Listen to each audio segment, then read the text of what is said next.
ബഹിരാകാശത്ത് പോകാൻ വേണ്ടിയിട്ട് ഒരാൾക്കൊരു ഭാഗ്യം ലഭിച്ചു, അവസരം ലഭിച്ചു. പുള്ളിക്കാരൻ പോയിട്ട് കടന്നു വന്നപ്പോൾ ദേശത്തിലെ നിരീശ്വരവാദി പുള്ളിയെ വിസിറ്റ് ചെയ്തിട്ട് ചോദിച്ചു, താൻ ബഹിരാകാശത്ത് പോയതല്ലേ, അവിടെ ഈശ്വരനെ താൻ കണ്ടുമുട്ടിയോ, ദൈവത്തെ കണ്ടുമുട്ടിയോ എന്ന് ചോദിച്ചു. അപ്പോ ബഹിരാകാശത്ത് പോയ വ്യക്തി പറഞ്ഞു, അത് ഞാൻ കണ്ടുമുട്ടിയായിരുന്നു. അപ്പോ ഈ നിരീശ്വരവാദി പറഞ്ഞു, അതെനിക്കറിയാം, പുള്ളിക്കാരൻ അവിടെ ഉണ്ടാവുന്നു, പക്ഷെ അത് ഈ നാട്ടിലെല്ലാം പറഞ്ഞു തന്നാൽ എൻ്റെ കാല് തല്ലി ഓടിക്കുന്നു. കുറച്ച് കഴിഞ്ഞപ്പോൾ അദ്ദേഹത്തെ കാണാൻ ഇഷ്ടംപോലെ ആൾക്കാർ വന്നു. ഒരു ദൈവവിശ്വാസി പുള്ളിക്കാരൻ്റെ അടുക്കൽ കടന്നു വന്നിട്ട് ചോദിച്ചു, അത് താൻ ബഹിരാകാശത്തൊക്കെ പോയതല്ലേ, അവിടെ ദൈവത്തെ കണ്ടുമുട്ടിയോ എന്ന് ചോദിച്ചു. അപ്പോ ഈ ബഹിരാകാശത്ത് പോയ വ്യക്തി നിരീശ്വരവാദിയുടെ ആ വാണി കേട്ടു. ദൈവം ഉണ്ടെന്ന് പറഞ്ഞാൽ അവൻ തല്ലും. അത് പേടിച്ച് പറഞ്ഞു, അത് ഞാൻ കണ്ടുമുട്ടിയിലാണ്. അപ്പോ ആ ദൈവവിശ്വാസി പറഞ്ഞ എങ്ങനെയാണ്, എനിക്കല്ലേലും അറിയാം പുള്ളിക്കാരൻ അവിടെയും കാണത്തില്ല. സത്യവചനങ്ങളെ ഭയപ്പാടില്ലാതെ നിങ്ങളുടെ മുമ്പിൽ അറിയിക്കുവാൻ നിങ്ങളുടെ പ്രാർത്ഥനയെ ചോദിക്കുന്നു. ഒരു വേദഭാഗം വേഗത്തിൽ വായിക്കാം. മത്തായി സുവിശേഷം 12-ാം അധ്യായം 49-50 വാക്യം.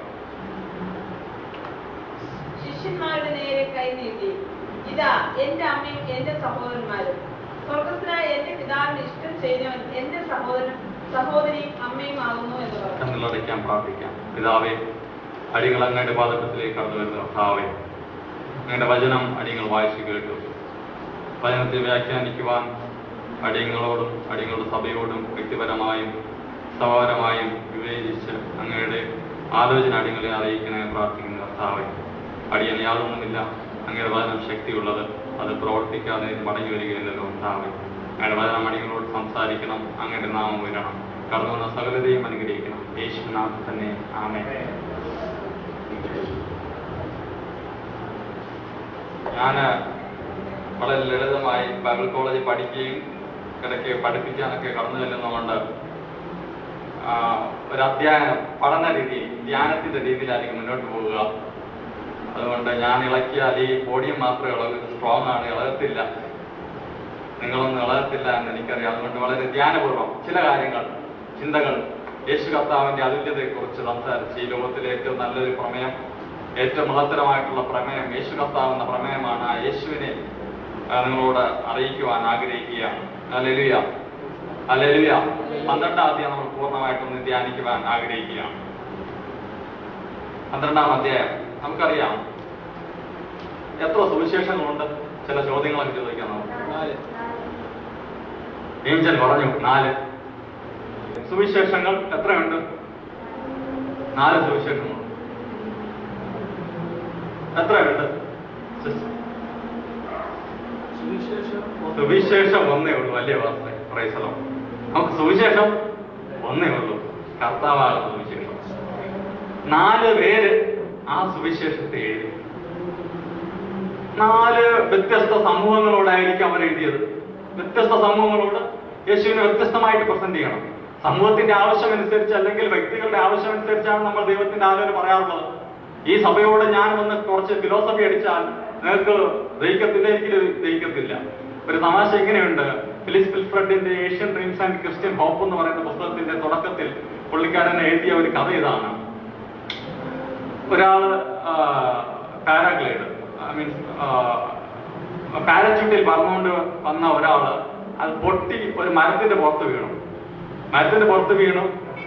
പുള്ളിക്കാരൻ ചുറ്റുപാട് നോക്കിയപ്പോൾ ഒരു വ്യക്തി അവിടെ കൂടി കടന്നു പോകുന്നു. ആ പുള്ളിക്കാരോട് ചോദിച്ചു, ഞാനിത് എവിടെയാണ് നിൽക്കുന്നതെന്ന് ചോദിച്ചു. അപ്പൊ പുള്ളിക്കാരൻ പറഞ്ഞു, താങ്കൾ ഇപ്പോ ഒരു മരത്തിന്റെ മുകളിലായിരിക്കുന്നതെന്ന്. അപ്പൊ മറ്റേയാൾ ചോദിച്ചു, താങ്കളൊരു വൈദികനാണോ, ദൈവശാസ്ത്രജ്ഞനാണോ, തിയോളജിയനാണോ എന്ന് ചോദിച്ചു. അതെങ്ങനെ നിങ്ങൾക്ക് പിടികിട്ടി? നിങ്ങൾ പറഞ്ഞ സത്യമാണ്, പക്ഷെ പ്രയോജനമില്ലാത്ത സത്യമായിപ്പോയി. അതുപോലെ എനിക്കിവിടെ കുറച്ച് തിയോളജി അടിച്ചിട്ട് പോവാം, പക്ഷെ അതല്ലല്ലോ ദൈവം നമ്മോട് സംസാരിക്കുമാറാകട്ടെ. ഹല്ലേലൂയ. അപ്പോ 4 സുവിശേഷങ്ങൾ വ്യത്യസ്തപരമാകുന്ന പശ്ചാത്തലത്തിൽ അവരോട് സംസാരിക്കുക, സുവിശേഷം അറിയിക്കുക എന്നുള്ളതാണ്. മത്തായിയുടെ ലക്ഷ്യം എന്ന് പറഞ്ഞാൽ അവരോട് സുവിശേഷം അറിയിക്കുക, അല്ലെങ്കിൽ കേട്ട സുവിശേഷം വളരെ സിസ്റ്റമാറ്റിക് ആയിട്ട് പ്രസന്റ് ചെയ്യുക. ലൂക്കോസിന്റെയും മാർക്കോസിന്റെയും യോഹന്നാന്റെയും ലക്ഷ്യം ഇതൊക്കെയാണ്. ഒന്ന്, വിശ്വസിക്കുന്നവർക്ക് വേണ്ടിയിട്ടുള്ള സുവിശേഷം. ചിലരൊക്കെ വിശ്വസിച്ചു, അവർക്ക് വേണ്ടി സുവിശേഷം. ഇല്ലെങ്കിൽ വിശ്വസിക്കുന്നതിന് വേണ്ടിയിട്ടുള്ള സുവിശേഷം. ചിലര് വിശ്വസിച്ചിട്ടില്ല, അവർക്ക് വേണ്ടിയിട്ടുള്ള സുവിശേഷം. അതുകൊണ്ട് അവരുടെ പശ്ചാത്തലത്തിൽ നിന്നുകൊണ്ട് മാത്രമാണ് സുവിശേഷം അറിയിക്കേണ്ടത്. ഇപ്പോ ഞാൻ രോഗിയാണെങ്കിൽ എനിക്ക് ദൈവം യഹോവ റാഫ ആയിരിക്കണം, റാഫയാണ്, സൗഖ്യദായകനായിരിക്കണം. അതാണ് എനിക്കുള്ള സുവിശേഷം. അല്ലെങ്കിൽ എന്റെ ആവശ്യങ്ങളോട് ദൈവം സംസാരിക്കുന്നു. അപ്പോ അബ്രഹാമിനാണെങ്കിൽ പറയും യഹോവ ഈരെ, ദൈവം കരുതിക്കൊള്ളും. അപ്പോ ഓരോ ആവശ്യത്തിനനുസരിച്ച് ദൈവം സംസാരിക്കുന്നു. അതേപോലെ ചില സമൂഹങ്ങളിൽ ചില ആവശ്യങ്ങൾ, ചിലതിനെയൊക്കെ തട്ടിമറിച്ച് ചിലതിനെയൊക്കെ പ്രതിഷ്ഠിക്കുവാൻ വേണ്ടിയിട്ട് മത്തായി സുവിശേഷകൻ യേശുവിനെ അവിടെ മുമ്പിൽ പ്രസന്റ് ചെയ്യുകയാണ്.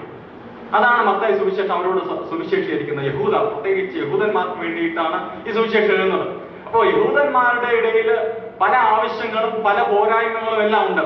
അതൊക്കെ ചൂണ്ടിക്കാണിച്ചിട്ട് യേശുവിന്റെ വല്ലഭത്വത്തെ കുറിച്ച് ആണ് മത്തായി സുവിശേഷം എഴുതിയിരിക്കുന്നത്.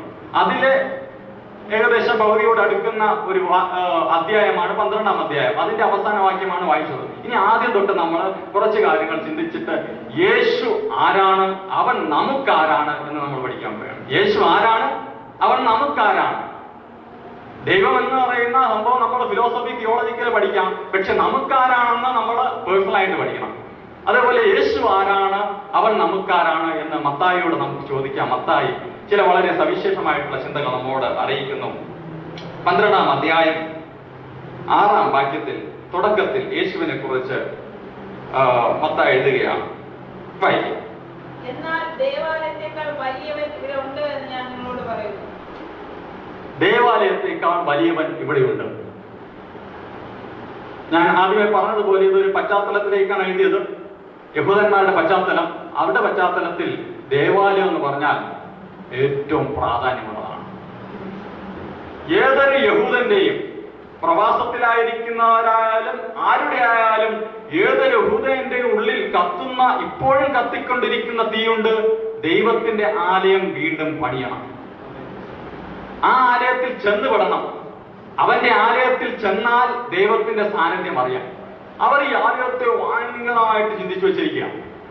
അതുകൊണ്ടാണ് നെഹമ്യാവൊക്കെ കരയാൻ കാരണം, വിഷണ്ണനാവാൻ കാരണം, ആലയം തീ വെച്ച് ചുട്ട് നശിച്ചിരിക്കുന്നത് കേൾക്കുമ്പോൾ എനിക്കെങ്ങനെ സന്തോഷവാനായിരിക്കുമെന്ന് നെഹമ്യാവ് രാജാവിനോട് ചോദിക്കുന്നു. അങ്ങനെ യാതൊരു യഹൂദനും അവരോട് ചോദിച്ചാൽ അവർ പറയും, നമുക്ക് ദൈവത്തിന്റെ ആലയം അത് വിശുദ്ധമായിട്ടുള്ള ആലയമാണ്. അവിടെ ചെന്നാൽ നമുക്കൊരു പ്രതിവിധിയുണ്ട്, പ്രശ്നങ്ങൾക്ക് പരിഹാരമുണ്ട്. ഹന്ന ദൈവത്തിന്റെ ആലയത്തിൽ നിന്ന് കരഞ്ഞു പ്രാർത്ഥിച്ചതാ. നമ്മൾ പാട്ട് പാടുമ്പോൾ പാടുന്നത് പോലെ അനുസരണം അന്ന കരഞ്ഞത് കേട്ടു, ശമൂവേൽ ബാലന നൽകി. അപ്പൊ ആലയത്തിൽ ചെന്നാൽ അവിടെ കാര്യങ്ങൾ സാധിക്കും എന്നവർക്ക് ഉറപ്പുണ്ട്. ആലയത്തിന്റെ മറ്റൊരു പ്രത്യേകത, ശലോമോനാൽ പണിതപ്പെട്ടാണ് ദൈവത്തിന്റെ യെരൂശലേം ആലയം. ആലയത്തിന്റെ തുടക്കത്തിലെ ശുശ്രൂഷ നമ്മൾ ശ്രദ്ധിക്കുമ്പോൾ അവിടെ ദൈവത്തിന്റെ ശെഖേന ഇറങ്ങി വന്ന് ദൈവത്തിന്റെ സാന്നിധ്യം കൊണ്ട് നിറഞ്ഞ് പുരോഹിതന്മാർക്ക് പോലും ശുശ്രൂഷ ചെയ്യാത്ത വണ്ണം അത്രത്തോളം ദൈവത്തിന്റെ സാന്നിധ്യം നിറഞ്ഞതാണ് അവരുടെ ദൈവത്തിന്റെ ആലയം എന്ന് യഹൂദന്മാർ വിശ്വസിച്ചിരുന്നു. എന്നാൽ എന്ത് പറ്റി?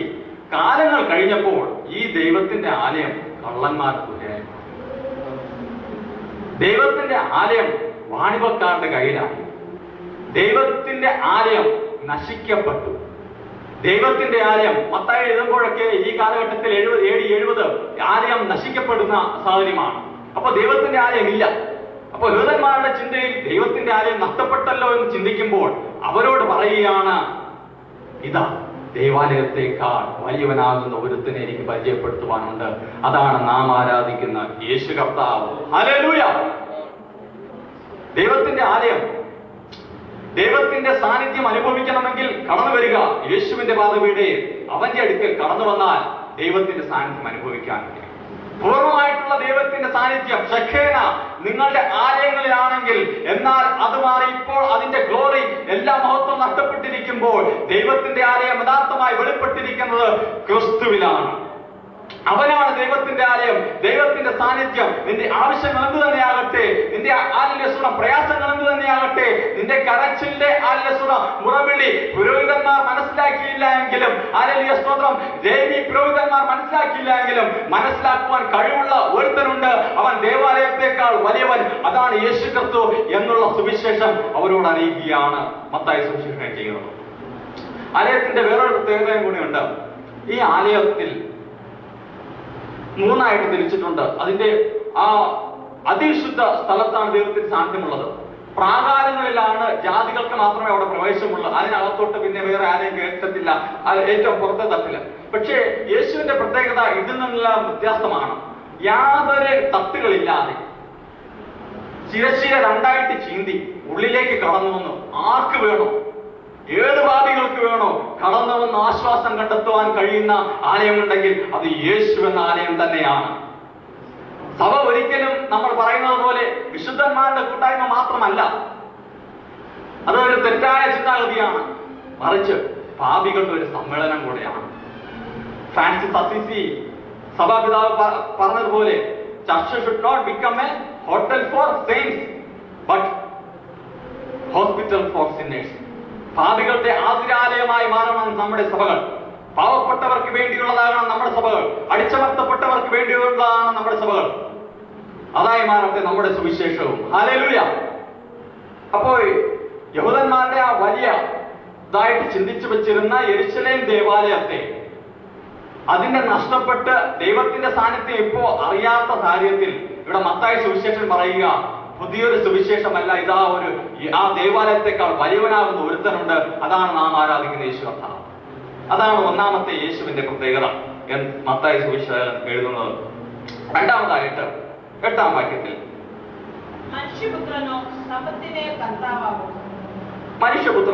ശബത്തിന് കർത്താവാകുന്നു. ഇതിന്റെ 12 മുതലുള്ള വാക്യങ്ങൾ വായിച്ചു വരുമ്പോൾ അവിടെ ശിഷ്യന്മാര് കടന്നു പോകുന്ന വഴിയൊക്കിൽ അവര് ഇച്ചിരി പതിരൊക്കെ വാരി കഴിക്കുന്ന ഒരു സംഭവം ഉണ്ട് അവിടെ.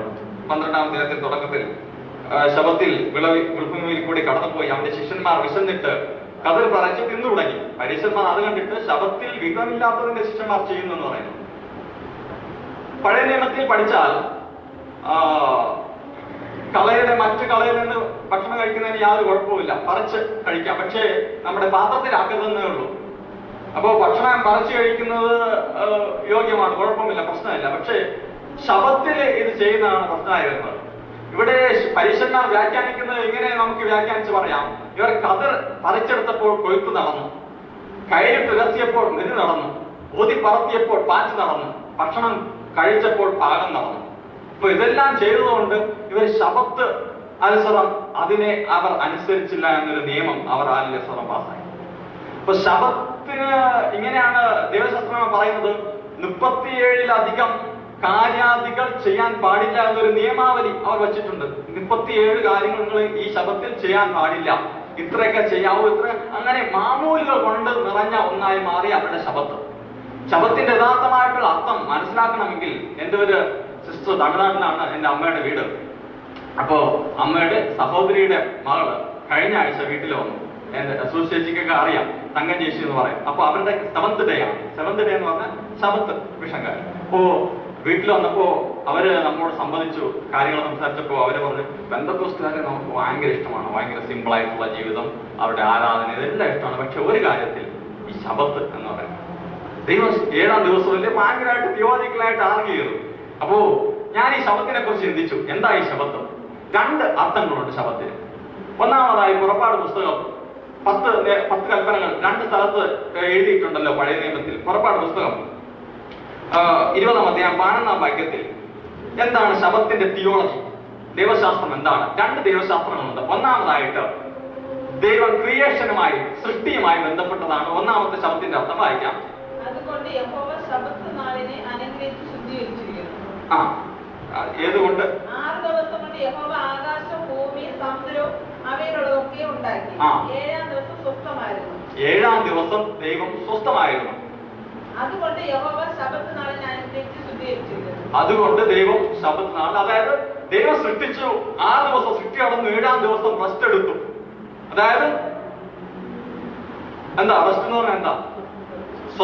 സ്വസ്ഥതയായിരുന്നു. എന്താ സ്വസ്ഥത?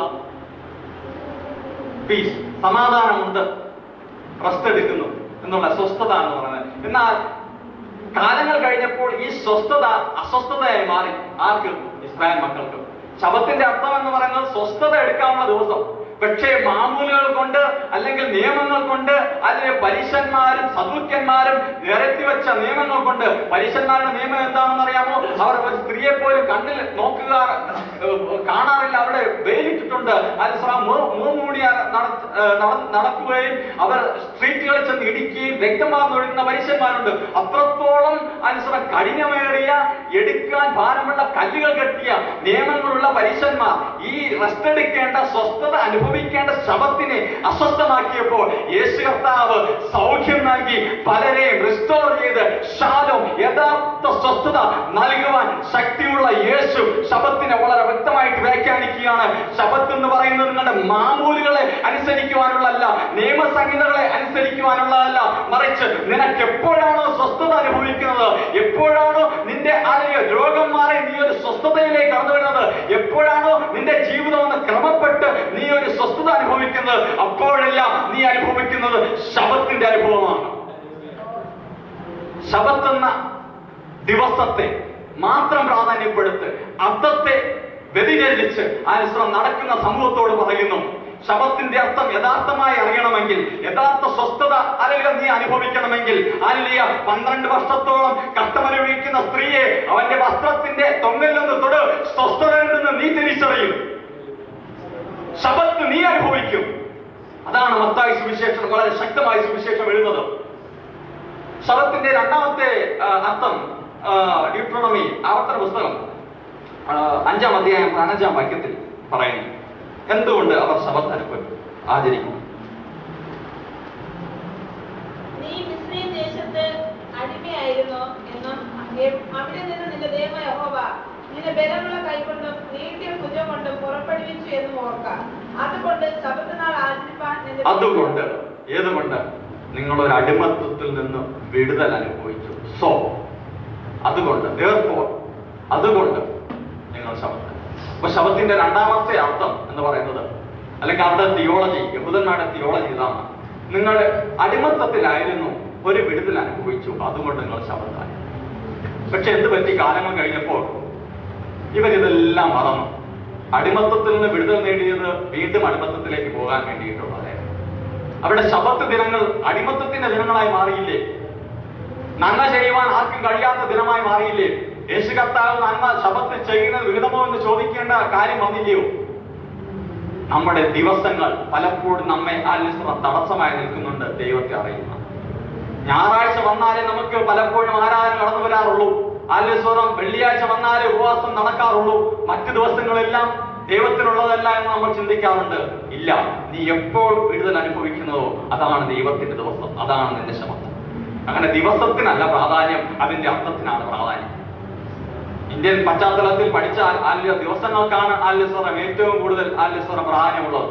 പ്രത്യേകിച്ച് അർത്ഥം മറ്റൊക്കെ ഒരു തമാശ ഞാൻ വായിക്കുന്നത് കേട്ടു. ഒരാൾ ഷോപ്പിൽ ചെന്ന് ചോദിച്ചു ഒരു കലണ്ടർ വേണം. അപ്പോൾ കടക്കാരൻ ചോദിച്ചു ഏത് കലണ്ടറാണ് വേണ്ടത്? പോകാൻ പറഞ്ഞ് ഏറ്റവും കൂടുതൽ അവധിയുള്ള കലണ്ടർ, അത് ഇന്ത്യൻ കലണ്ടർ ആയിരിക്കുമെന്ന് ഞാൻ പ്രതീക്ഷിക്കുന്നു. അതായത് ഹർത്താലുകളെല്ലാം ഉള്ളത്. ദിവസങ്ങൾക്ക് പ്രാധാന്യം കൊടുക്കുന്ന ഒരു സമൂഹമാണ് ഇന്ത്യൻ സമൂഹം. ഹല്ലേലൂയ സ്തോത്രം. ദിവസങ്ങൾക്ക് പ്രാധാന്യം കൊടുത്ത് ഹല്ലേലൂയ ഓരോ ദിവസത്തിനും ഹല്ലേലൂയ അർത്ഥങ്ങൾ അറിയാതെ ആചാരങ്ങൾ കൊണ്ട് കർമ്മങ്ങൾ കൊണ്ടും ഹല്ലേലൂയ പ്രവർത്തിക്കുന്ന സമൂഹത്തോട് ഉള്ള സുവിശേഷം ഇതാണ്: യേശു കർത്താവ് ശബത്തിന് നിന്റെ എല്ലാ ദിവസത്തിനും വലിയവനാകുന്നു. ഹല്ലേലൂയ. നിങ്ങൾ ചില ദിവസങ്ങൾ പ്രാധാന്യം കൊണ്ട് നിന്നില്ലേ, അതിനേക്കാളും വലിയവനാകുന്നു യേശു കർത്താവ്. അതാണ് സുവിശേഷം. സകലത്തെക്കാൾ വലിയവനാകുന്ന യേശു കർത്താവ്. തുടർന്നുള്ള ഭാഗങ്ങൾ 10 മണിക്ക് കയറി ഞാൻ നിർത്താൻ ശ്രമിക്കും. ആലസ്വരം അതാണല്ലോ സമയനിഷ്ഠ. ആലസ്വരം തുടർന്ന് വായിക്കുമ്പോൾ 14-ാം വാക്യമോ 24-ാം വാക്യത്തിന് അടുക്കൽ എത്തുമ്പോൾ വായിക്കാം. 24.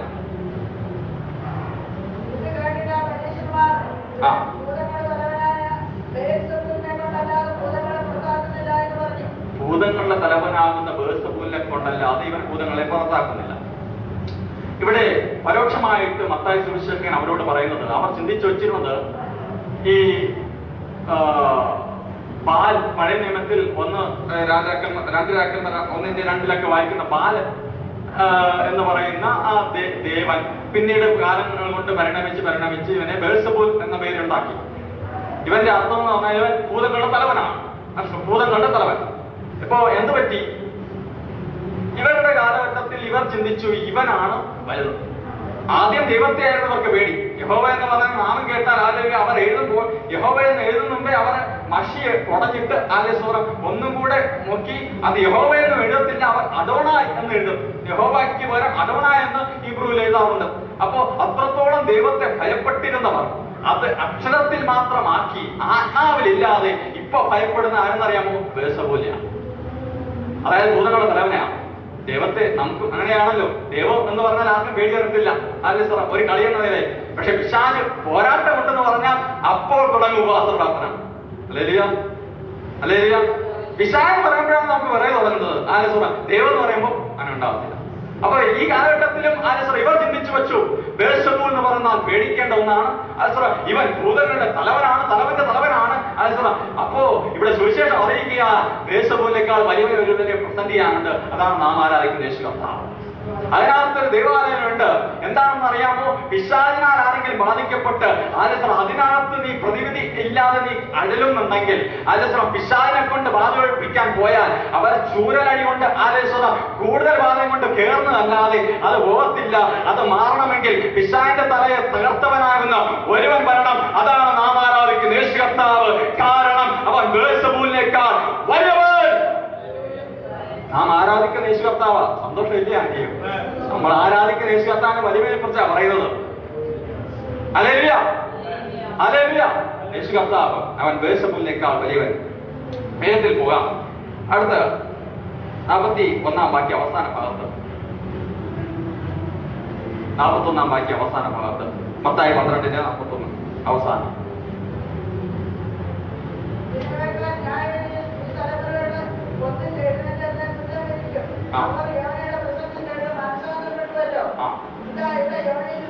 ഇതാ ഇവിടെ യോനയിലും വലിയ.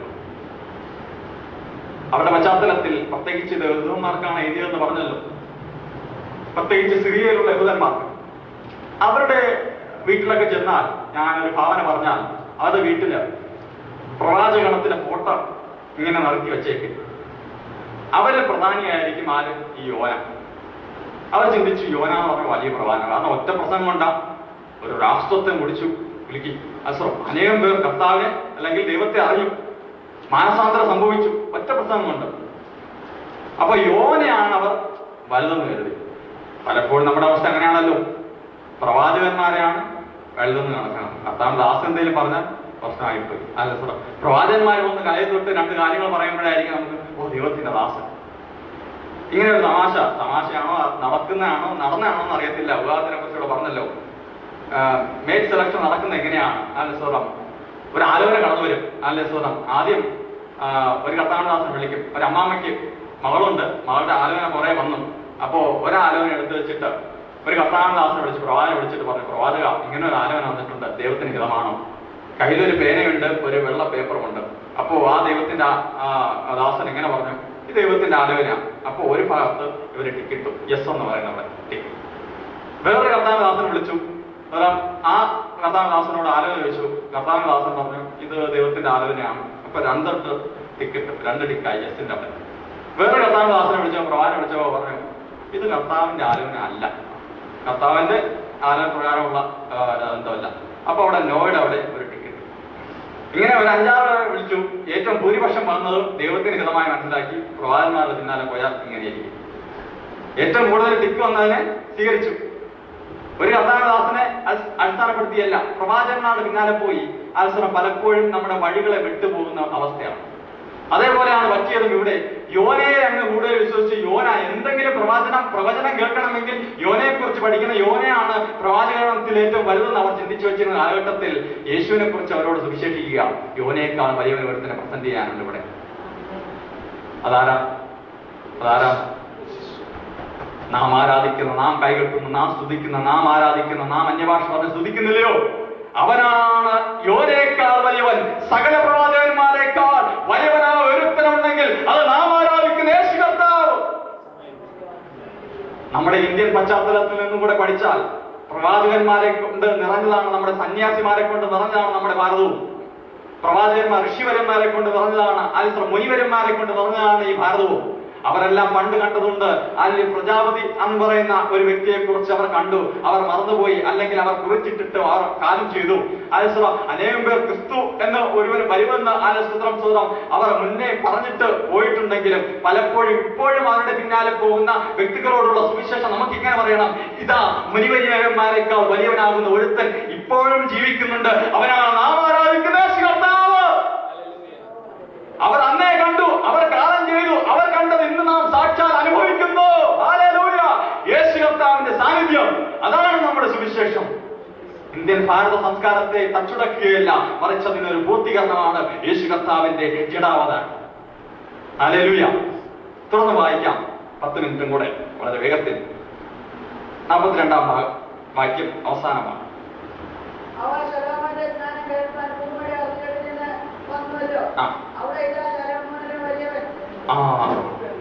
ഇവിടെ ഇതാ ശലോമോനിലെ വലിയവൻ. ശലോമോന്റെ പ്രത്യേകത എന്താണ്? ശലോമോന്റെ പ്രത്യേകത ജ്ഞാനി. കറക്റ്റ്. ഇവന് ശലോമോന്റെ പ്രത്യേകത എന്താ? ശലോമോന്റെ പ്രത്യേകത ബുദ്ധിശക്തി എല്ലാം ഉണ്ട്, അല്ലേ? ശലോമോൻ എന്ന് പറഞ്ഞ ജ്ഞാനം. വീട്ടിലൊക്കെ യഹൂദന്മാരുടെ കാലഘട്ടത്തിൽ ആ 1-ാം നൂറ്റാണ്ടിൽ വീട്ടിലെ മാതാപിതാക്കളൊക്കെ തല്ലിയിട്ട് മക്കളോട് പറയും: നീ എന്ന് സാക്ഷ്യവാക്യം പായിരുന്നു, നീ എന്ന് സാക്ഷ്യവാക്യം പായിരുന്നു. കാരണം എന്താ? ജ്ഞാനം മുത്തുക. ഒരുവന് ബുദ്ധി കുറവാണെങ്കിൽ നിങ്ങൾ എന്ന് സാക്ഷ്യവാക്യം ദിനംതോറും വാക്യ. ഒരു അനുഭവം കൂടെ പറയാം. ദൈവത്തിന്റെ നാമോഹത്തിനായി തീരട്ടെ. ഞാൻ നൽകുന്നവനാണ് ദേശകർത്താന്ന് പറയാൻ വേണ്ടിയിട്ടാണ്. 6-ാം ക്ലാസ്സിൽ ഞാൻ പഠിക്കുന്ന സമയത്ത് സോഷ്യൽ സയൻസ് പരീക്ഷ, ഓണപരീക്ഷ കഴിഞ്ഞു. ഓണപരീക്ഷ വന്നു, പേപ്പർ ക്ലാസ്സിൽ കൊടുക്കുക. ഓണപരീക്ഷ കഴിഞ്ഞാൽ പേപ്പർ കിട്ടും. ഫൈനൽ പരീക്ഷ വന്നാലേ പേപ്പർ കിട്ടാറുള്ളൂ, മാർക്ക് മാത്രമേ വരത്തുള്ളൂ. അപ്പോൾ ഓണപരീക്ഷ കഴിഞ്ഞ് പേപ്പർ എല്ലാവർക്കും കൊടുക്കുകയാണ്.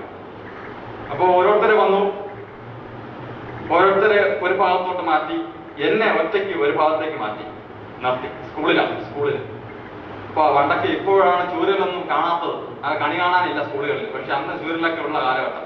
അപ്പൊ എന്നെ ഒറ്റയ്ക്ക് നിർത്തിയപ്പോ ഞാൻ വിചാരിച്ചു, ഒറ്റയ്ക്കാണെങ്കിൽ ഞാൻ തന്നെ വിജയിക്കും, ഒന്നാമൻ എന്ന് ചിന്തിച്ചു. ബാക്കി എല്ലാവരും രണ്ടാമത്. അപ്പൊ അവർക്ക് മാർക്കുകളെല്ലാം കുറവാണ്. അപ്പൊ അടി കിട്ടി, അവരും പോയി ചെന്നിരുന്നു.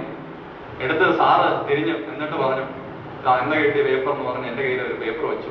നോക്കിയപ്പം 6-ാം ക്ലാസ്സിൽ സോഷ്യൽ സയൻസിന് കിട്ടിയ മാർക്ക് 6 മാർക്ക്. അവർക്ക് കിട്ടിയതിനേക്കാൾ ഇരട്ടിയായിട്ട് എനിക്ക് കിട്ടി. ചെന്നിരുന്ന് കരഞ്ഞ് കർത്താവിന്റെ തന്നെ മുട്ടുവാണേ. സാക്ഷ്യവാക്യങ്ങൾ വായിക്കാൻ തന്നെ എന്ത് പറ്റി? +2 കഴിഞ്ഞപ്പോൾ +2 ഞാൻ എടുത്ത ഹ്യൂമാനിറ്റീസ് ആണ്. സയൻസിന് അഡ്മിഷൻ കിട്ടിയത് ഞാൻ ഹ്യൂമാനിറ്റീസിലോട്ട് മാറി. കാരണം ബൈബിൾ കോളേജ് പോകുന്ന ഹ്യൂമാനിറ്റീസ് ആണ് നല്ലതെന്ന് പറയാറുണ്ട്. അപ്പോൾ ഹ്യൂമാനിറ്റീസ് എടുത്തു. റിസൾട്ട് വന്നപ്പോൾ സ്കൂൾ +2 വിജയിക്കരുതായിരുന്നു. ഒരുവന് ജ്ഞാനം കുറവാണെങ്കിൽ അവന്റെ സന്നിധിയിൽ എനിക്ക് എന്റെ പേര് വലുതാക്കാനല്ല, മറിച്ച് ദൈവത്തിന്റെ സന്നിധിയിൽ താണെന്നാൽ അവൻ ജ്ഞാനം നൽകി മനസ്സിലാക്കും. ശലോമോന് ജ്ഞാനം കൊടുത്തവൻ നമുക്ക് ജ്ഞാനം നൽകി മനസ്സിലാക്കണം. എന്നാൽ ശലോമോനേക്കാൾ വലിയവൻ ഒരുത്തനുണ്ട്, അവന്റെ അടുക്കലാണ് പോകേണ്ടത്. സാക്ഷ്യവാക്യം എഴുതിയ ശലോമോനെ ജ്ഞാനം കൊടുത്ത ഒരുവനെയാണ് ഇവിടെ സുവിശേഷമായിട്ട് പ്രസിദ്ധീകരിക്കുന്നത്, യേശു കർത്താവ് എന്ന സുവിശേഷം. ശലോമോൻ ജ്ഞാനത്തിൽ മാത്രമല്ല, രാഷ്ട്രീയ തന്ത്രങ്ങളിൽ, പൊളിറ്റിക്സിൽ ഏറ്റവും സുവർണ്ണ കാലഘട്ടം, ഇസ്രായേലിന്റെ സുവർണ്ണ കാലഘട്ടം എന്ന് പറയുന്നത് ശലോമോന്റെ കാലഘട്ടമാണ്. കപ്പൽ ട്രേഡുകൾ, കൊമേഴ്ഷ്യൽ ആയിട്ടുള്ള വികസന പ്രവർത്തനം നടന്ന കാലഘട്ടം. ഇസ്രായേൽ ചരിത്രത്തിൽ ഒരിക്കലും മറയ്ക്കാനാവാത്ത ഒരു ചരിത്രമുണ്ടെങ്കിൽ, സുവർണ്ണ കാലഘട്ടം ഉണ്ടെങ്കിൽ അത് ശലോമോന്റെ കാലഘട്ടമാണ്. ഇന്ത്യയിൽ നിന്ന് വരെ കച്ചവട ചരക്കുകൾ അവിടെ എത്തിയിട്ടുണ്ടെന്ന് ബൈബിളിൽ നമ്മൾ വായിക്കാറുണ്ട്. പൂർവേഷ്യയിൽ നിന്നൊക്കെ. അങ്ങനെയാണെങ്കിൽ അവന് ജ്ഞാനം കൊടുത്തത്, അവന്റെ ജ്ഞാനം എന്ന് പറഞ്ഞ പൊളിറ്റിക്സ്, അതായത് രാജ്യം നിയന്ത്രിക്കുവാൻ വേണ്ടിയിട്ട്, അല്ലെങ്കിൽ ലീഡർഷിപ്പിനുള്ള ഒരു താരം അവന് കൊടുത്തു.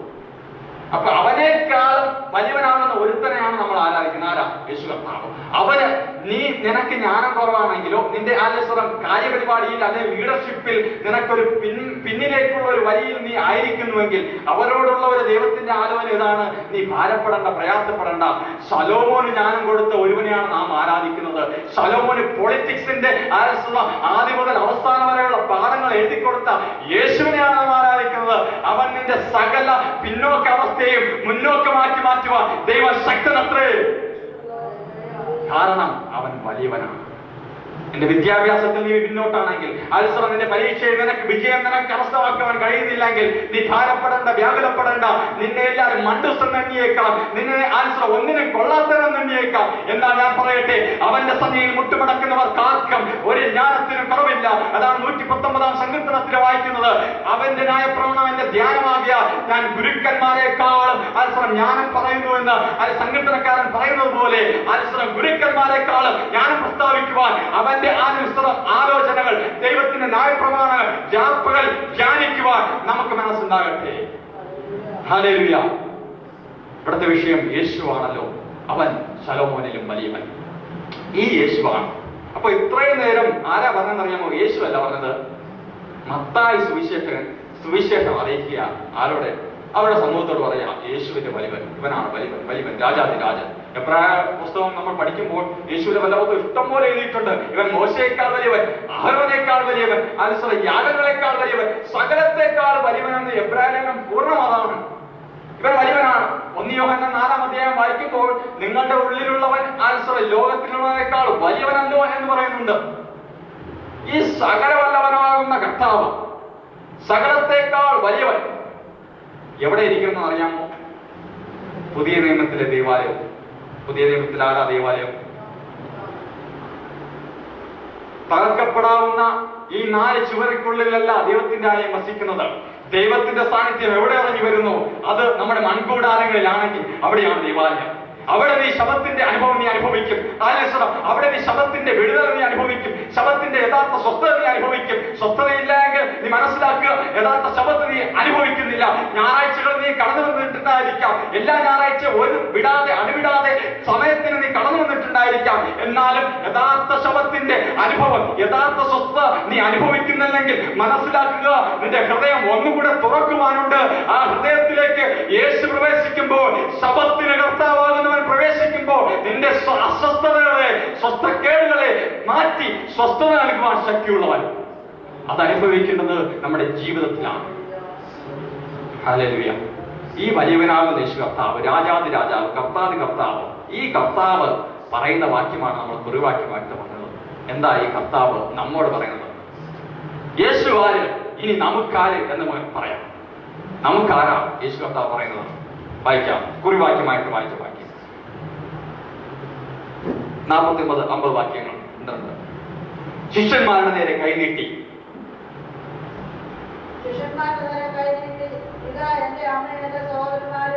ഇതാ എന്റെ അമ്മയും എന്റെ സഹോദരന്മാരും. സ്വർഗസ്ഥനായ എന്റെ പിതാവിന്റെ ഇഷ്ടം ചെയ്യുന്നവൻ എന്റെ സഹോദരനും സഹോദരിയും അമ്മയും. യേശു ആര്? വലിയവൻ, ഉന്നതൻ, രാജാതിരാജൻ. നമുക്കാര്? Brothers, sisters. We are his blood relatives. രക്തബന്ധുക്കൾ. രക്തം കൊണ്ടാണല്ലോ നമ്മളെ വീണ്ടെടുത്തത്. അങ്ങനെ യേശുവിന്റെ രക്തബന്ധം. രക്തബന്ധത്തിന്റെ പ്രത്യേകത എന്താണ്? രക്തബന്ധത്തിന്റെ പ്രത്യേകത എന്താണ്? ഒരു ഇല്ലുസ്ട്രേഷൻ കൂടെ പറയാം. എനിക്ക് 3 ചേട്ടന്മാരുണ്ടേ. ഇപ്പോ യേശു കർത്താവ് രാജാവാണെങ്കിൽ രാജാവിന്റെ അടുക്കൽ നമ്മൾ ചെല്ലുന്നത് ഭയപ്പെട്ട്, പേടിച്ച്, കുറെ വിറങ്ങലിച്ച്, നമ്മുടെ കാര്യം പൗതി പറഞ്ഞാലായി. കാരണം ഭയപ്പാടാണ്. രാജാവ് എന്തുവേണം ചെയ്യാം. ഈ രാജാവ് നമ്മുടെ സഹോദരനാണെന്ന് ഇരിക്കട്ടെ, എങ്ങനെയായിരിക്കും അവന്റെ അടുക്കൽ എത്തുക? ഭയപ്പാടില്ല, പ്രയാസമില്ല. എനിക്ക് 3 ചേട്ടന്മാരുണ്ടെന്ന് പറഞ്ഞല്ലോ. ചേട്ടന്മാര് മുതേട്ടനാവട്ടെ, അവിടെ ജീവിതം 2 അറ്റവും കൂട്ടിമുട്ടിക്കാൻ ഓടുക. അല്ല സാർ, എങ്കിലും എന്റെ ആവശ്യം പറഞ്ഞാൽ എങ്ങനെയെങ്കിലും മറിച്ച് ഒപ്പിച്ചു തരും. കാരണം എന്താ? അതാണ് രക്തബന്ധത്തിന്റെ. പക്ഷേ എന്റെ ചേട്ടനെ പോലെ 2 അറ്റവും കൂട്ടിമുട്ടിക്കുവാനല്ല കർത്താവ് ഓടുന്നത്. അവൻ സർവവല്ലവനാകുന്ന കർത്താവ്, ആര്യ സകലവല്ലവൻ, രാജാതി രാജാവ്, കർത്താതി കർത്താവ്, ഏതാവശ്യത്തിന് അവൻ മതിയായവൻ. അവനാണ് നമ്മുടെ ബ്ലഡ് റിലേറ്റീവ്, രക്തബന്ധു. ഏതാവശ്യമുണ്ടെങ്കിലും ഭയപ്പാടില്ലാതെ അവന്റെ അടുക്കിലേക്ക് ചെന്ന് നമ്മുടെ കാര്യങ്ങൾ പറയാം. ചിലപ്പോൾ പുരോഹിതന്മാർ, പാസ്റ്റർമാർ നിങ്ങളുടെ പ്രശ്നങ്ങൾ, പ്രതിവിധികൾ ഒന്നും മനസ്സിലാക്കിയില്ലായിരിക്കാം. നീ ആലയസ്വരം വേഞ്ഞു കുടിച്ച് മത്തനായവരെ പോലെ നീ സംസാരിക്കുന്നത് എന്തെന്ന് നിന്നോട് ചോദിച്ചിരിക്കാം. എന്നാൽ നിന്റെ ഹൃദയത്തിന്റെ വേദനകൾ അറിയുന്ന ഒരുവനുണ്ട്. അവൻ രാജാതി രാജാവ്, കർത്താതി കർത്താവ്. But still he is your hallelujah സ്തോത്രം, നിന്റെ ബ്ലഡ് റിലേറ്റീവ് ആണ്. തീർന്നില്ല. യേശു കർത്താവ് യോഹന്നാൻ സുവിശേഷത്തിലേക്ക് കടന്നു വരുമ്പോൾ വേറൊരു കാര്യം കൂടെ പറയുന്നുണ്ട്. ഞാൻ നിങ്ങളെ ഇനി സുഹൃത്തുക്കളെന്ന് വിളിക്കും. 15-ാം അധ്യായം യോഹന്നാൻ 15:15 പറയുന്നു. ഒന്ന് വായിച്ചാൽ നന്നായിരിക്കും. യോഹന്നാൻ 15:15.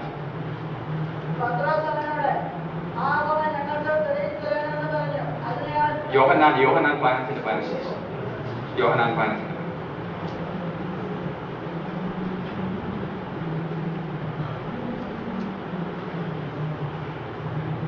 യജമാനൻ ചെയ്യുന്നത് ദാസൻ അറിയാത്തതുകൊണ്ട് ഞാൻ നിങ്ങളെ ദാസന്മാർ എന്ന് ഇനി പറയുന്നില്ല.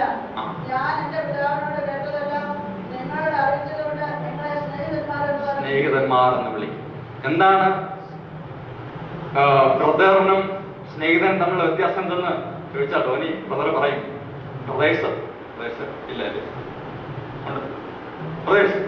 ഈ ബ്രദേഴ്സിനോട് പറയാത്ത പല രഹസ്യങ്ങളും തൊട്ട് പിറകിലിരിക്കുന്ന സുഹൃത്തിനോട് പറയുന്നില്ല.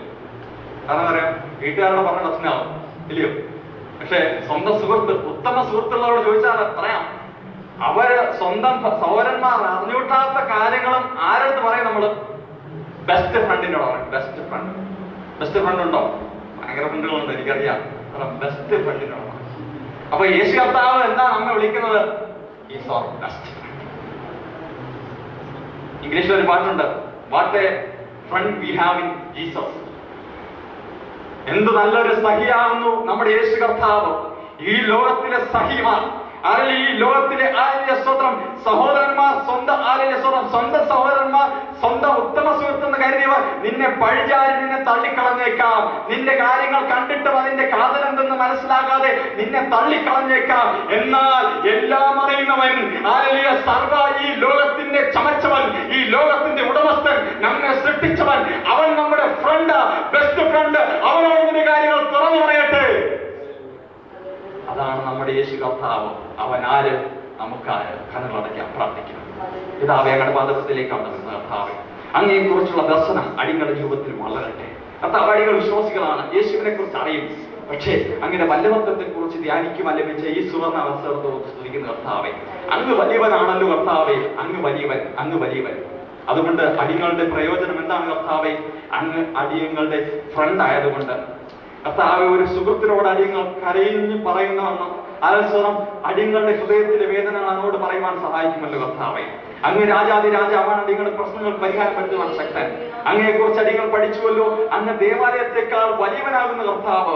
ദൈവത്തിന്റെ സാന്നിധ്യം തിരിച്ചറിയുവാൻ കഴിയുന്ന അങ്ങയുടെ സാന്നിധ്യം അടിയങ്ങളുടെ ജീവിതത്തിൽ എന്നും അനുഭവിക്കുവാൻ തക്കവണ്ണം, ഓരോ നിമിഷം അനുഭവിക്കാൻ തക്കവണ്ണം അടിയങ്ങളെ പ്രാപ്തരാക്കണമേ പിതാവേ. അടിയങ്ങൾ യഥാർത്ഥ ശബത്തിന് കർത്താവ് പോകുന്ന യേശുവിനെ സ്വീകരിക്കുമ്പോൾ അടിങ്ങളുടെ ജീവിതത്തിൽ യഥാർത്ഥ ശബത്ത് അനുഭവിക്കുവാനിടയാക്കണമേ. യഥാർത്ഥ സ്വസ്ഥത അടിങ്ങളുടെ ജീവിതത്തിൽ ഉണ്ടാകുമാറാട്ടെ എന്ന് പ്രാർത്ഥിക്കുന്ന കർത്താവേ. പലപ്പോഴും ജീവിതത്തിൽ സ്വസ്ഥതയില്ലാതെ സ്വസ്ഥത കേടായി മാറുന്ന ജീവിതത്തിന്റെ അവസ്ഥകളെ മാറ്റം വരുത്തി കർത്താവേ, അങ്ങ് അതിന് ശബത്തിന് കർത്താവാകുന്നത് പോലെ സ്വസ്ഥമാകുവാൻ ശക്തിയുള്ളവനാകുന്നുവെന്ന് അടികൾ വിശ്വസിക്കുന്നു. അങ്ങ് പ്രവർത്തിക്കണമെന്ന് പ്രാർത്ഥിക്കുന്ന കർത്താവേ. അങ്ങ് ഹല്ലേലൂയ പ്രൈസ് ദി ലോർഡ് സ്വസ്ഥം നൽകുന്ന കർത്താവ്, അതിനോടൊപ്പം തന്നെ വിടുതൽ നൽകുന്ന കർത്താവ്, അടിമത്വത്തിൽ നിന്ന് വിടുതൽ നൽകുന്ന ശക്തിയുള്ള കർത്താവെ, അങ്ങയോട് പ്രാർത്ഥിക്കുന്നു. അടിയങ്ങളുടെ അടിമത്വത്തിൽ നിന്ന്, പാപത്തിന്റെ പങ്കുലത്തിൽ നിന്ന്, ആ അടിമത്വത്തിൽ നിന്ന് അടികൾ വിടുവിക്കാൻ ഞങ്ങൾ പ്രാർത്ഥിക്കുന്ന കർത്താവെ. അടികൾ വീണ്ടും പഠിച്ചു, പിശാചിന്റെ തലവനേക്കാൾ വലിയവനാകുന്ന ബേൽസെബൂലിനേക്കാൾ വലിയവനാകുന്ന കർത്താവാകുന്നു അടികൾ പഠിച്ചു കർത്താവെ. അടികൾ ജീവിതത്തിൽ പലപ്പോഴും പിശാചിനെ കണ്ട് പേടിച്ച് പിന്മാറി, അതിൽ പിശാചിന്റെ പോരാട്ടങ്ങളെ കണ്ടിട്ട് ദൈവത്തെ മറക്കുന്ന അവസ്ഥയിൽ കർത്താവിനേക്കാൾ ഭയപ്പാട് അതിൽ പിശാചിനോട് തോന്നുമ്പോൾ കർത്താവെ, അടിങ്ങളുടെ ഭയപ്പാടിനെ മാറ്റി പിശാചിന്റെ സകല പോരാട്ടങ്ങളെയും തകർക്കുവാൻ കാവിരി കൊലക്കളത്തിൽ ഞങ്ങൾക്ക് വേണ്ടി യാഗമായി തീർന്ന പിശാചിനെ തലയെ തകർത്ത് ഞങ്ങൾക്ക് വേണ്ടി ജീവോത്സവം കൊണ്ടാടിയ ആ യേശുവിന്റെ നാമത്തിൽ അടിയങ്ങൾ ഒരുമിച്ച് പ്രാർത്ഥിക്കുന്നു. വ്യക്തി ജീവിതങ്ങളുടെ ഉള്ളിൽ പിശാചിന്റെ അതിലെ തന്ത്രങ്ങൾ മെനഞ്ഞ് ഉയരുവാൻ കഴിയാതെ വണ്ണം അതിലെ മാരെ വീഴുന്ന ആ സിംഹത്തിന്റെ അലർച്ച പോലെ ദിനംതോറും രാത്രിയോറും കടന്നു വന്ന് അലർച്ച കൊണ്ടിട്ട് അതിലെ ഭയപ്പാടിന്റെയും നിലവിളിയുടെയും അവസ്ഥയിൽ ആ കിടക്കയിൽ നിന്ന് എഴുന്നേറ്റ് എന്ന് കണ്ണീരോട് പറഞ്ഞ് അതിലെ ഈ പിശാചിനെ ഇവിടെ നിന്ന് മാറ്റുപോയെന്ന് നിലവിളിക്കുന്ന അവസ്ഥയിലോട് അതിൽ അങ്ങ് ഇടപെടണമേ, അങ്ങ് വിടുതൽ നൽകണമേ. ആ പിശാചിന്റെ കാവലി കൊലക്കളത്തിൽ യാഗമായി തീർന്ന് പിശാചിന്റെ അതിന് തലയെ തകർത്ത് ജയോത്സവം കൊണ്ടാടിയതുപോലെ വ്യക്തി ജീവിതങ്ങളുടെ അങ്ങ് ജയോത്സവം അതിനെ നടത്തുന്ന കൃപകൾക്കായി സ്തോത്രം.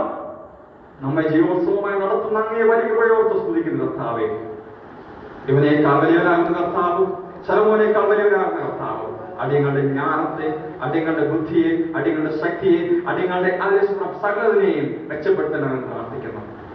അടിയങ്ങൾ മനസ്സിലാക്കുന്ന കർത്താവെ, അങ്ങ് ഒരു കോൺസെപ്റ്റ് മാത്രമല്ല, ചിന്തിക്കുവാനുള്ള ഒരു ശേഷി മാത്രമല്ല, അനുഭവിക്കുവാനുള്ള രക്തബന്ധത്തിന്റെ ഒരു ബന്ധമാണല്ലോ അവിടെ അടികളോട് ആ വലിയ ദർശനങ്ങൾ പങ്കുവെച്ചൊക്കെയാണ് സ്തുതിക്കുന്നു. അങ്ങയുടെ നാമം മാത്രം ഉയരും. അങ്ങയിൽ കൂടുതൽ ആശ്രയിക്കുവാൻ, കാരണം അങ്ങ് വലിയവനാകുന്നു. അങ്ങയിൽ കൂടുതൽ വിശ്വാസം വർദ്ധിക്കുവാൻ, കാരണം അങ്ങ് വലിയവനാകുന്നു. അടികളുടെ സകല ആവശ്യങ്ങൾക്കും അങ്ങാണ് മതിയായവൻ. അങ്ങിൽ എല്ലാത്തിന്റെ ഫുൾഫിൽമെന്റ് ഉണ്ട്, എല്ലാത്തിന്റെ പൂർത്തീകരണമുണ്ട്. എല്ലാ ദർശനങ്ങൾക്കും ഒരു പൂർത്തീകരണം അങ്ങിലാണല്ലോ കർത്താവേ. സോ കർത്താവേ, അങ്ങിൽ അടികളുടെ വിശ്വാസം ആഴ്ന്നിറങ്ങുവാൻ, കൂടുതലായി സ്നേഹിക്കുവാൻ, ഒരു സുഖത്തിനെ പോലെ സ്നേഹിക്കുവാൻ, ദിനംപ്രതി അങ്ങയോട് ഇടപെടുവാൻ അടിയങ്ങളെ സഹായിക്കണമേ. സഭയെ പൂർണ്ണമായ അനുഗ്രഹിക്കണമേ. ശുശ്രൂഷകനെ അനുഗ്രഹിക്കണമേ. കർത്താവേ, സകല നിയമങ്ങളെ ഏൽപ്പിക്കുന്ന നമ്മുടെ നാമം ഉയരും. യേശുവിൻ നാമത്തിൽ തന്നെ ആമേൻ. Every trials and temptations, it's their trouble anywhere. We shall never be discouraged. Take it to the Lord in prayer. Can we find a friend so faithful, who will all our sorrows share? Jesus knows our every weakness. Take it to the Lord in prayer.